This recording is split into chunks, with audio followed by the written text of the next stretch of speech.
સરકારી પ્રવક્તાએ એનો ઉકેલ આપવાને બદલે કોંગ્રેસને 1982 એટલે આશરે 43 વર્ષ પહેલા એમને એનું દ્રષ્ટાંત ટાંક્યું।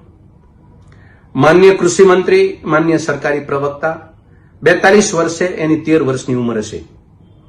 એ 13 વર્ષની ઉંમરે જે યાદ રહ્યું છે એ આજે એને પુનરાવર્તિત કરે છે અને 43 વર્ષ દરમિયાનનું યાદ આવે છે, પણ એને વર્તમાન સ્થિતિ એમના થકી, એની સરકાર થકી 30 વર્ષની અંદર આજે ગુજરાતમાં શું હાલત છે એના ઉપર નજર નથી કરવી।